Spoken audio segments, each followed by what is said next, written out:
فأنا ناصح لإخواني بالصدع بالحق تبيض وجوههم. السكوت في مسألة الحزبية يضرها، فاصدع بما تؤمر وأعرض عن المشركين. سلامي على دماج ورجالها والشيخ يحيى ودار العلم يا سعد بانيها.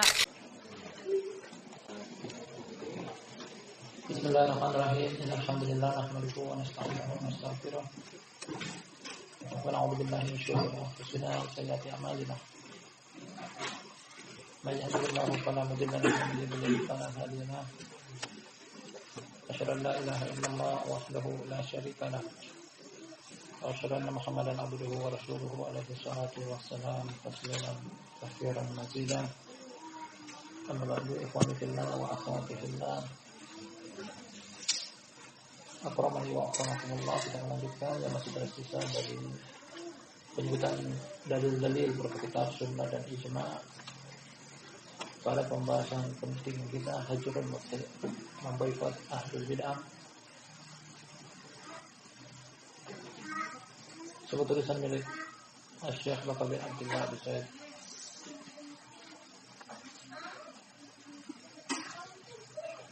Pertemuan malam sebelumnya telah kita baca ayat yang kedua, potongan ayat dari surat An-Nisa yang beliau janjikan 4 ayat beliau akan bawakan, pun berisikan tentang bahwa ahlul bid'ah masuk dalam ayat berdalam-dalam akan perbincangan ayat-ayat Allah, pengingkaran, mengejek meskipun turun kepada orang-orang munafik ayat tersebut. Para ulama menggiring makna tentang ahlul bid'ah. Kita akan baca juga bahwasanya juga ini pendapatnya Imam Ahmad, pendapatnya Imam Abdullah bin Mubarak. Kata penulis Syekh Bakar bin Abdullah Abu Zaid, wa qad dhahaba ila hadha jama'atun min a'immati hadhihi al-ummah wa hakama بموجب هذه الآية في مجالس أهل البدع على المعاشرة والمخالطة منهم. على المعاشرة والمخالطة منهم أحمد بن حنبل والأوزاعي وابن المبارك، فإنهم قالوا في رجل شأنه مجالسة أهل البدع قالوا ينهى عن مجالستهم فإن انتهى وإلا ألحق بهم يعلون في الحكم. Ini penting kalau kita mendapatkan pertanyaan semacam ini berkaitan dengan sebagian orang yang masih duduk. Kita artikan kata Syekh Bakar bin Abdullah Abu Zaid, beberapa imam dari umat ini juga berpendapat dengan pendapat yang sama di atas. Tentang apa? Meninggalkan majelis ahlul bidah. Kemudian mereka memvonis berdasarkan kandungan ayat-ayat ini tentang majelis ahlul bid'ah, bergaul dengan mereka, campur baur dengan mereka, menghukumi mereka juga termasuk pelaku kebid'ahan. Yang duduk dengan ahlul bid'ah dihukumi sama. Minhum di antara mereka adalah nama-nama akan disebutkan yang berpendapat dengan pendapat tersebut. Ahmad bin Hanbal, Imam Sunnah. Abu Abdullah, Imam Ahmad bin Muhammad bin Hanbal. Seluruh ahli sunnah zaman dahulu dan zaman sekarang mengenal tentang satu imam ini, Imam Ahmad. Wal Auza'i, namanya Abdurrahman bin Amr, kunyanya Abu Amr Al-Auza'i. Wa Ibnul Mubarak, Abdullah bin Mubarak. Nama-nama yang terkenal mereka adalah imam ahli sunnah. Berpendapat dengan pendapat di atas. Fa innahum qalu fi rajulin sya'nuhu mujalasatu ahli bidah. Mereka seluruhnya di atas berpendapat tentang seseorang yang dia masih suka duduk dengan ahlul bid'ah. Mungkin dari sisi status belum jelas dia ahli sunnah atau ahlul bid'ah. Tapi ketika dia duduk dengan ahlul bid'ah, qalu, ini dia imam-imam yang namanya mereka disebutkan di atas, mereka berpendapat yunha an mujalasatihim, orang tersebut dicegah untuk duduk bersama ahlul bid'ah. Ditegur, dinasihati, dilarang. Sebagai ikhwan bertanya tentang demikian. Terkadang masih ada orang yang mungkin masih mau ke sana kemari. Duduk dengan mereka, duduk juga dengan ahlus sunnah. Ini ya, apa yang imam kita berikan jawaban, Imam Ahmad bin Hanbal, Imam Al-Auza'i, Imam Ibnu Mubarak, yunha an mujalasatihim, dilarang, dicegah, dinasihati, ditegur, dikritik. Fa in intaha wa illa ulhiqa bihim, apabila dia merasa tertegur kalau tidak ikut sertakan dia dengan mereka. Ditegur kalau ternyata masih mau duduk, berarti orang tersebut diikutkan dengan mereka.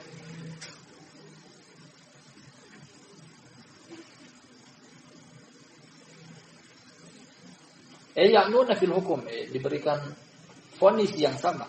Ketika dia duduk dengan ahlul bid'ah, berarti dia juga ahlul bid'ah. Selesai urusan. Jadi hajar, boykot.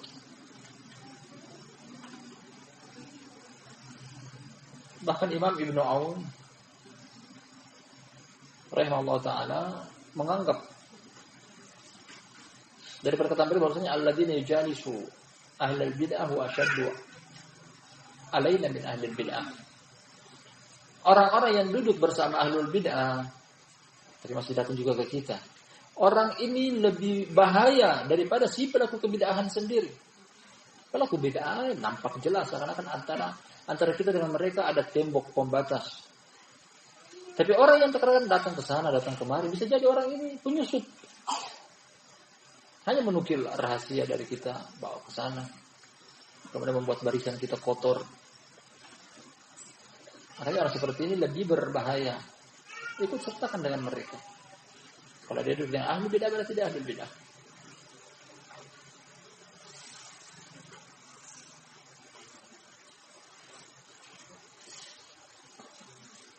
Ini boleh bawakan dalam ayat yang berbunyi tentang larangan untuk duduk dengan pelaku kebid'ahan.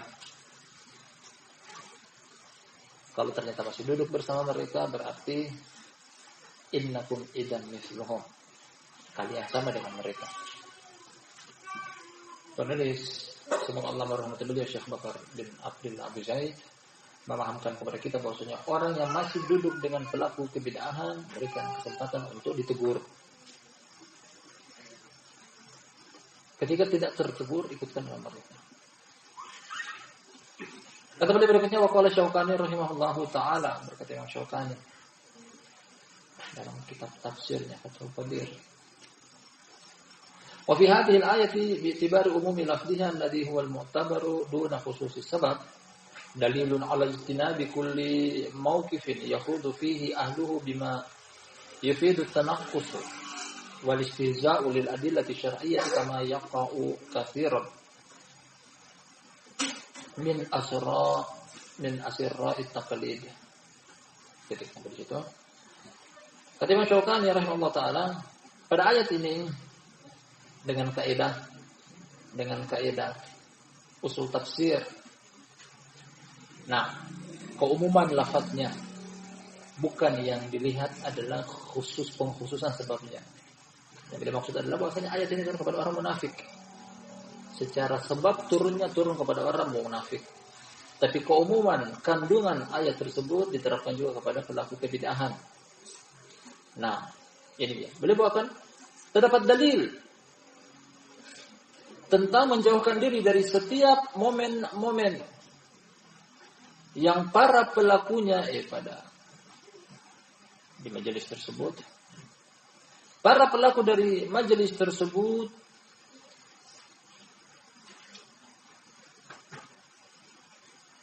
mereka merendahkan dan menghinakan dengan ayat-ayat Allah. Kalau begitu masuk semuanya di dalamnya. Pertama, kekufuran dan kesyirikan. Mereka merendahkan dan menghinakan ayat-ayat Allah. Kemudian yang kedua, kebid'ahan masuk juga di dalamnya. Dan ini yang sedang kita kaji. Kemudian yang ketiga, pelaku kemaksiatan apabila mereka berdalam-dalam dalam ayat-ayat Allah dilecehkan, dilanggar.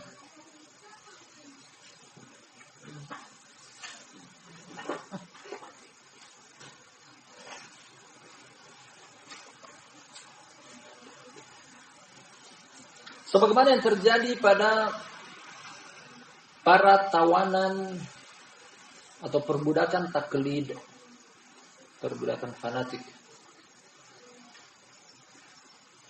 Karena barakallahu fikum yang beliau maksud dengan perbudakan atau tawanan taklid ketika mereka sudah bermadhab dengan satu madhab, dengan madhab imam tertentu, kemudian ternyata imam mereka salah, menyelisihi dalil, mereka tetap bela. Berarti ini tanaqus wal istihza lil adillati syariah. Berarti ketika mereka menolak dalil demi membela fanatik buta kepada panutan mereka, suri tauladan mereka, kalau itu jangan duduk di majelis tersebut. Jangan duduk di majelis tersebut. Beliau tidak menyebutkan secara umum adalah ahlul bid'ah, bahkan meskipun dari kalangan bukan ahlul bid'ah, ketika di dalamnya terdapat pelanggaran terhadap syariat, jangan duduk dengan mereka. Jadi sebelum kita baca ayat yang berikutnya, sampai pada perkataan Imam Syaukani rahimahullah ta'ala, selesai apa yang penulis maksudkan, penyebutan dalil-dalil tentang ayat kedua dari Al-Quranul Karim. Dari dua ayat ini bisa kita simpulkan bahwasanya haram duduk bersama orang-orang yang berdalam-dalam tentang ayat-ayat Allah, yang memperbincangkan tentang ayat Allah dengan konotasi dikufuri, diingkari, diejek dan diolok-olok, dipelintir sesuai dengan kehendak hawa nafsu mereka. Orang tersebut jangan duduk bersama mereka. Karena itu adalah kemungkaran, dan duduk dengan kemungkaran berarti setuju akan kemungkaran tersebut. Kita baca ayat yang ketiga. As-salis yang ketiga, kata Syekh Bakar Abu Zaid rahimahullah ta'ala, yang beliau janjikan penyebutan 4 ayat dari 4 surat. Ini yang ketiga. Wa minha qauluhu ta'ala fi surati Hud. As-salasatu asyar ba'dal mi'ah. Di antaranya juga ayat tentang ayat yang memperbincangkan tentang jangan duduk dengan ahlul batil. Perkataan Allah yang maha tinggi dalam surat Hud, tepatnya pada ayat yang ke-113.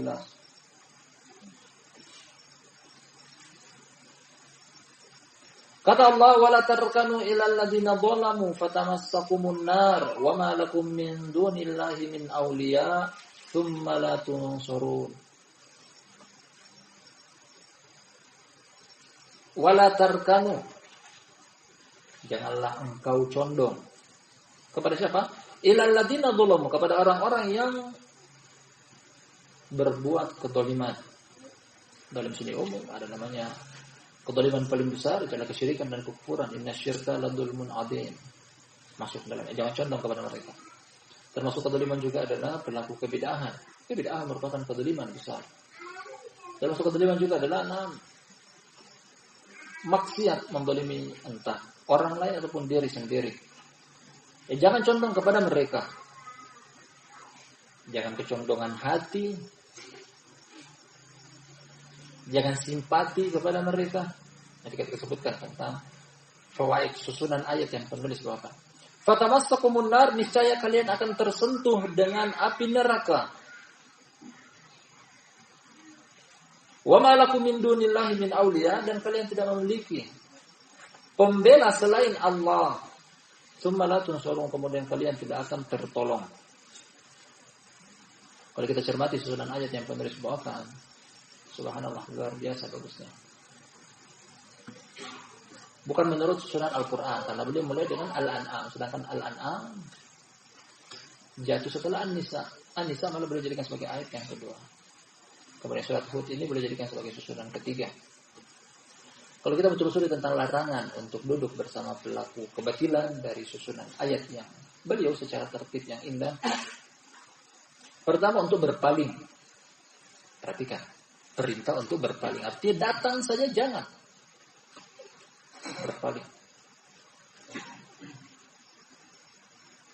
Tapi terkadang lupa.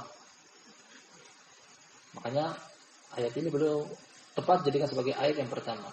Wa imma yunsiyannaka syaitan fala taq'ud ba'da dzikr. Nah, jangan datang, namun berpaling. Artinya jangan mendekat kepada mereka. Seandainya pun sudah duduk terlanjur, kalau ada yang ingatkan, nah, Berarti tinggalkan setelah mengingat. Pada ayat yang kedua yang barusan beberapa menit yang lalu kita selesaikan, surat An-Nisa.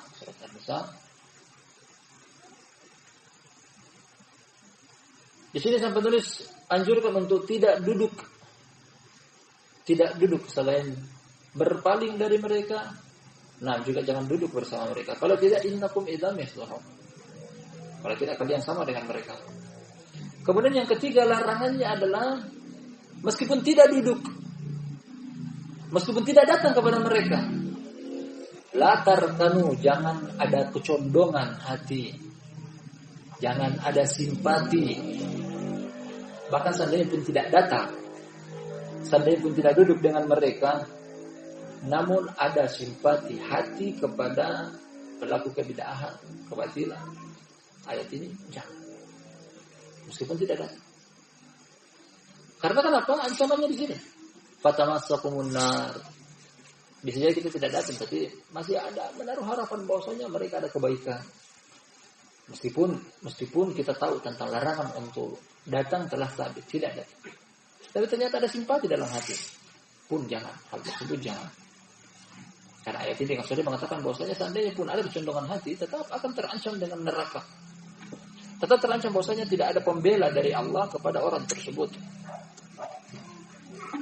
Kalau begitu kesimpulannya, barakallahu fikum jami'an, jangankan datang duduk mendengar apa yang mereka perbincangkan tentang ayat-ayat Allah. Nah, memberikan harapan kepada mereka pun jangan.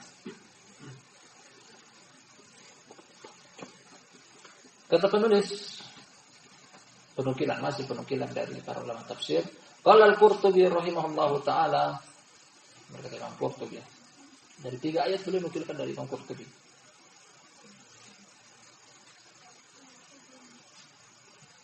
As-sahih fi ma'na hadhihi al-ayati annaha dalatun ala hujrani ahli al-kufri wal ma'asi min ahli al-bid'ah wa ghairihim. Kita artikan dulu. Yang tepat dari makna ayat ini, yang tepat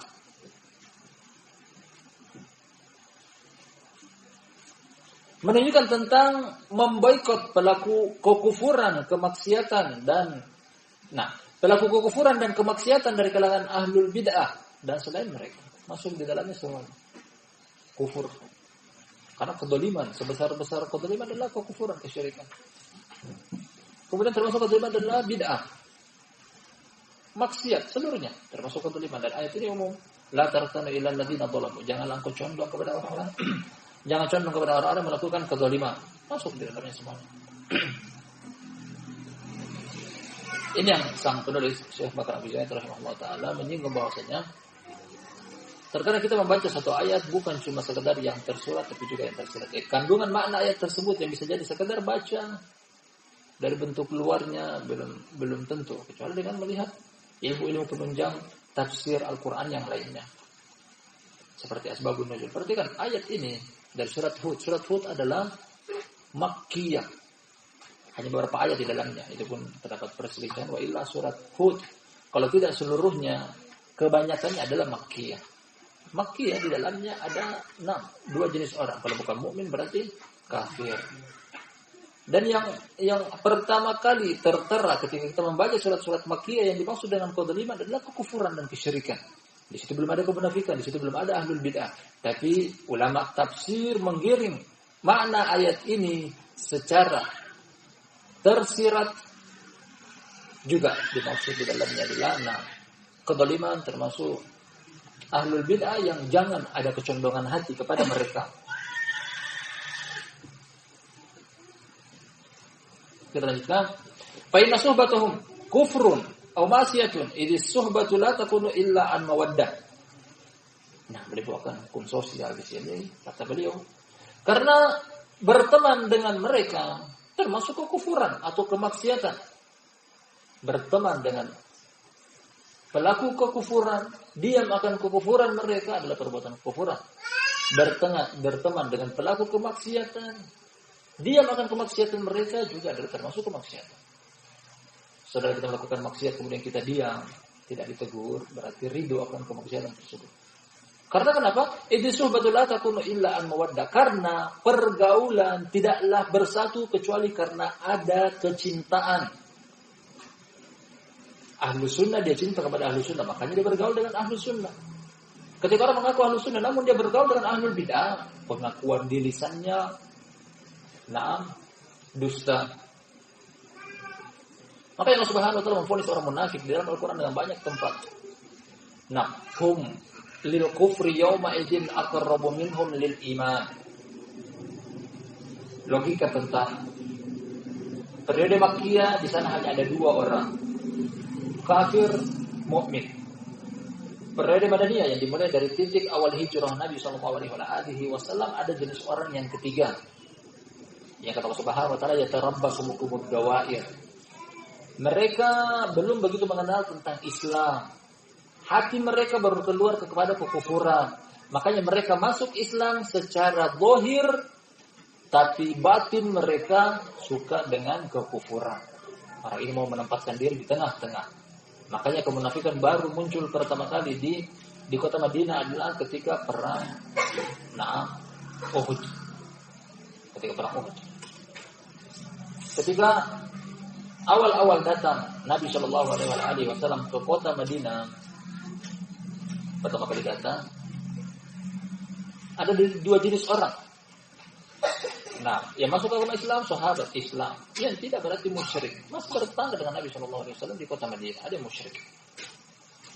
Kemudian ketika perang Badar tahun kedua Hijriah, agama Islam menang. Akhirnya yang tadinya mereka beragama musyrik mulai masuk ke dalam agama Islam, tapi diam-diam, belum menampakkan gigi taring mereka. Diam-diam, karena mereka menganggap bahwasanya orang ini yang Nabi Shallallahu Alaihi Wasallam orang yang jangan disepelekan. Quraisy yang tadinya adalah kiblat Jazirah Arab ternyata tumbang di tangan mereka di perang Uhud tahun kedua. Akhirnya mereka masuk Islam, tadinya tidak. Kemudian ketika tahun ketiga, 1 tahun setelah perang Badar, dalam peristiwa perang Uhud, ternyata kaum muslimin kalah. Akhirnya mereka kembali kepada kekufuran. Mereka mulai menampakkan gigi taring mereka secara terang-terangan. Kemunafikan besar ketika kekalahan kaum muslimin di perang Uhud. Akhirnya muncullah di situ istilah orang munafik. Orang munafik. Dan jati diri mereka adalah menampakkan Islam secara terang-terangan, tapi isi hati mereka kufur. Isi hati mereka kufur. Makanya Allah memvonis mereka, hum lil kufri yawma idzin aqrabu minhum lil iman. Mereka kepada kekufuran pada hari itu lebih dekat kepada keimanan. Orang munafik. Kita kaitkan dengan sini. Kalau seseorang mengaku mukmin tapi bergaul mesra dengan orang kafir, berarti ada sesuatu dalam hatinya. Demikian juga kalau ahlu sunnah mengaku dengan lisannya tapi bergaul mesra dengan ahlul bid'ah, berarti ada sesuatu dalam hatinya.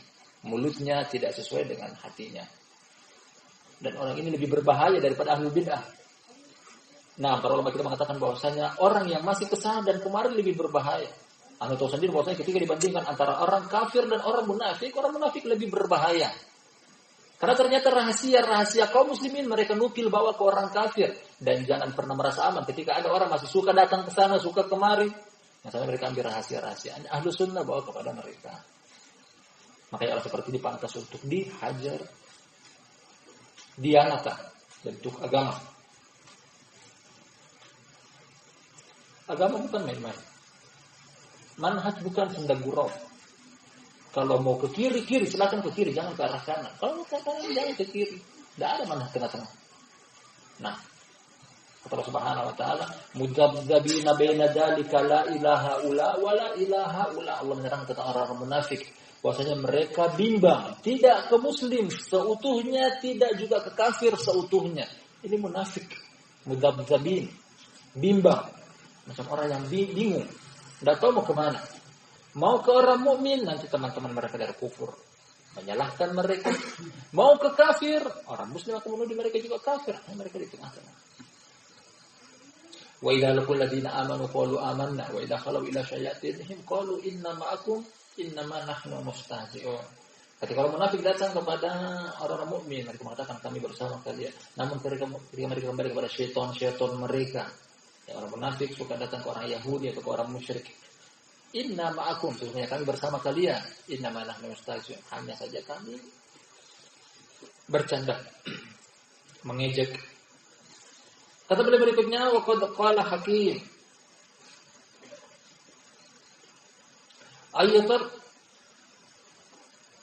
Tarfah bin al-Abd. Kalau seorang bijaksana, yakni namanya adalah Tarfah bin al-Abd. Anil mar'i la tas'al wasal an qarinihi, fa kullu qarinin bil muqarini yuqtadi. Nah, sebenarnya bait syair sampai di sini. Nah, puisi kita selesaikan sampai di bawah.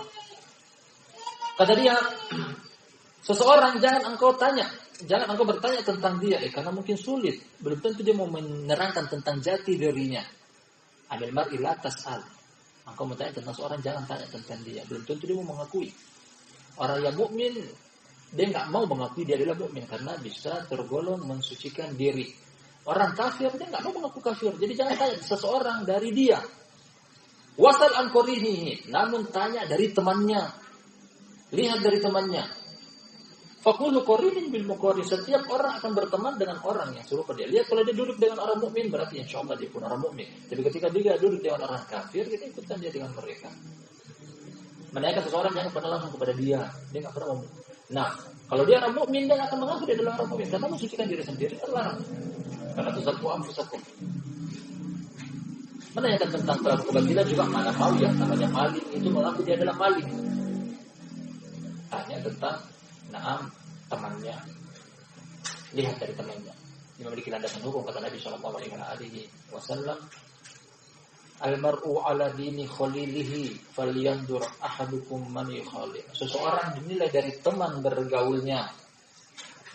Maka perhatikanlah kalian siapa teman bergaul kalian. Fa in kanat subatu an daruratin wa tuqiyatin faqad madha al-qawlu fiha fi Ali Imran wal Maidah. Kata beliau, apabila persahabatan hanya karena terpaksa atau karena penyamaran, tukianya akidahnya Syiah, dia datang tinggal di Ahlus Sunnah, dia seorang diri karena memiliki kelemahan, tidak memiliki kekuatan, dia datang ke Ahlus Sunnah, dia mengaku Ahlus Sunnah. Datang ke orang awam, dia mengaku orang awam. Kembali kepada sekelompoknya Syiah, dia pun akan mengatakan Syiah. Ini madhab tong sampah. Setiap turun di tempat seseorang, dia akan mengakui bagian daripada mereka. Telah terdahulu pembahasan tersebut dari surat Ali Imran dan surat Al-Maidah. Maksud beliau Imam Qurtubi dalam tafsirnya. Wa suhbatul zalimi ala tuqyati mustathnatun minan nahyi bi halil ittirar wallahu a'lam. Sedangkan persahabatan dengan orang zalim di atas penyamaran. Nah, yang ini dikecualikan dalam larangan apabila ini adalah dalam hal terdesak, terpaksa. Namun beberapa syekh yang kami dapati tentang apakah boleh seorang menyamar dengan mazhabnya dia. Nah, secara umum jangan.